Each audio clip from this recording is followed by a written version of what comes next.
Sokikand koosneb 3 osast. Kõige esmalt koome kannalaka.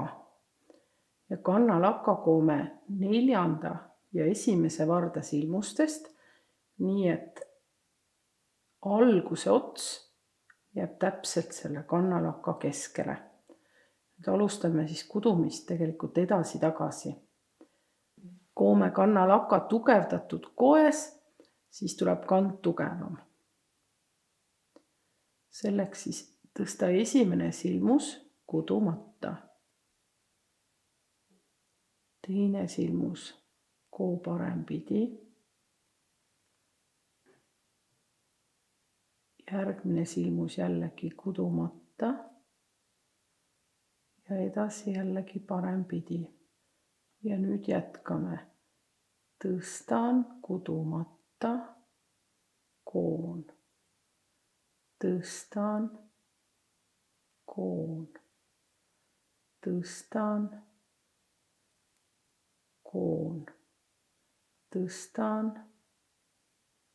koon. Nüüd on 1 vardatäis kannalakast kootud ja ma võin selle vaba varda kõrvale tõsta. Ja 1. varda silmused kududa selle sama varda lõppu. Jällegi tõstan, koon. Tõstan, koon. Ja nii kuni varda lõpuni. Nüüd on 4. ja 1. varda silmused kõik ühele vardale kokku kootud. Kui sa tahad kududa ka kannapõhja pärast kannakoes, siis on selline kaval nipp, et võiksid teiselt vardalt ühe parempidise silmuse kanna jaoks veel lisaks kududa. Pärast kanda tõstame selle jälle tagasi. Seejärel keera töö ringi ja alusta tagasi kudumist pahempidi.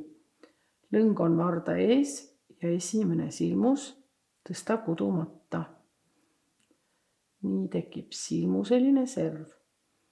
Kõik ülejäänud silmused tagasi real koo pahempidi.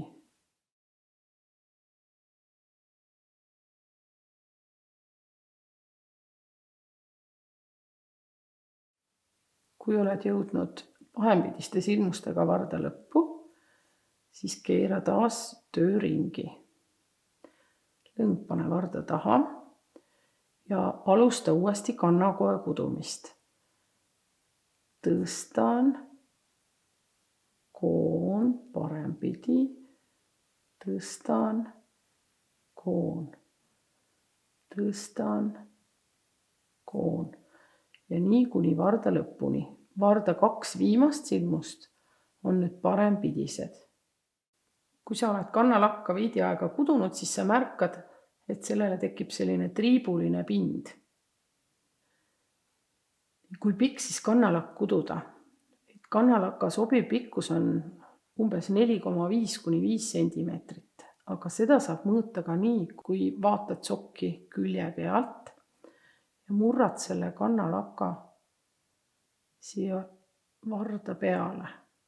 Et sel juhul peaks olema see kannakoe pikkus sama pikk nagu ühe varda silmuste laius.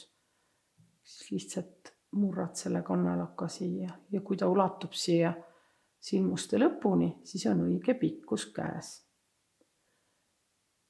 Seejärel peaks alustama siis kannapõhja kudumist.